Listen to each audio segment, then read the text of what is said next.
I think everybody knows what this is, but we'll say it anyway. The Vintage Collection N1 Starfighter.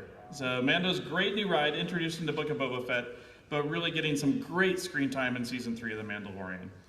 So we've got a bunch of photos here we're going to run through and give you guys a little bit of info on it, but we'll have some down in the booth to come take a look at. So other fun features, canopy slides open like it does in the show, so you can get a figure in there, but it also hinges up at the front, so you open up the whole big space to easily get a figure inside. It comes with a great in-flight display. You see it on it in these couple of photos, but there's a ball joint at the top so you can pivot around and pose it in all sorts of different positions. But it also comes with a short little clear hovering display, so it's like parked on the ground, so you can pose figures and stuff next to it like they're walking around it. And we wanted to recreate all the moments on this thing that we see in the show. So parts are removable all over the place on this thing. We've got the engine exhaust cones, both pull out, so if you've got pit droids, you can have them carrying those things around. The top plate on the engine that you see Mando replace in the building of the ship, that's removable, and it can actually swap sides from one engine to the other, so depending on how you want to play that out. It's got, I'm going to do it, the Turbonic Venturi Power Assimilator. That's the engine piece on top of the thing, that engine piece there. It also has the Cryogenic Density Combustion Booster, which is that big booster rod the Jawas walk in with that kind of harkens back to New Hope trash compactor scene. And if you don't know, Chris is a pilot, so he might be trying to get some of this equipment for his own plane. If I could put any of this on my plane to make it go faster, I would.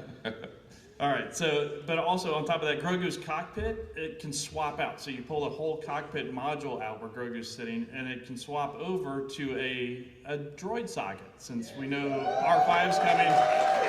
So the droid socket version in here is compatible with our previously released R5 and the droid builder or build-a-droid sets. So those heads that are removable from those droids can pop into the droid socket here, so you can recreate that.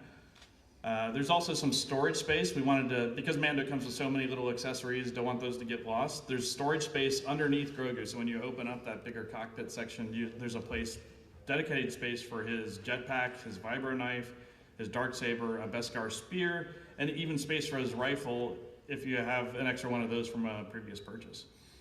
So you can see lots of detail here, just a kind of overall top shot.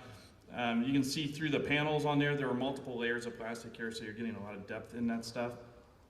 Details down inside the engines, all painted up, and hoses down in there. Vicky was about ready to shoot me for how much time and money I spent on this and thing, the kitchen sink. Again, are you seeing a theme with my team here? Well worth it. So, and then deco on this, you get a glimpse at some of the deco here. So this thing is so many different silvers and different subtle colors and weathering on the thing in the show. We wanted to do a lot of fun stuff with this. So you'll see the front nose of this thing is painted silver. So it's got a nice super reflective paint finish on it. And then the rest of the body is a molded silver with the swirl marks and stuff in there. So it looks really like the show where the front nose of the thing was more polished and then the back looks like Mando took his grinder and took the paint off. Yeah, so really cool look at there. Next up, we can take a quick look at the figure here. So this version of Mando comes with his new thigh armor on the card back for the first time. It comes with the jetpack, blaster pistol, darksaber, and Beskar spear. He does not come with the rifle because he doesn't have the rifle. And the Beskar spear, we know that's a little bit of an anachronism here, but because the last time it was released, it was in a more exclusive set, so we wanted to make sure there was a way to get that out to everybody. But there's one more little addition in this set, and that's Grogu. So Emily did a great job working with the team on this one. Grogu's got, it's a new Grogu, so he's got his little hands up, he's tapping on the glass with his little shift knob there, so lots of that. And then obviously the card back. I mean, that's an important part of any TVC figure, and this one really captures that moment with Mando and Grogu on it. So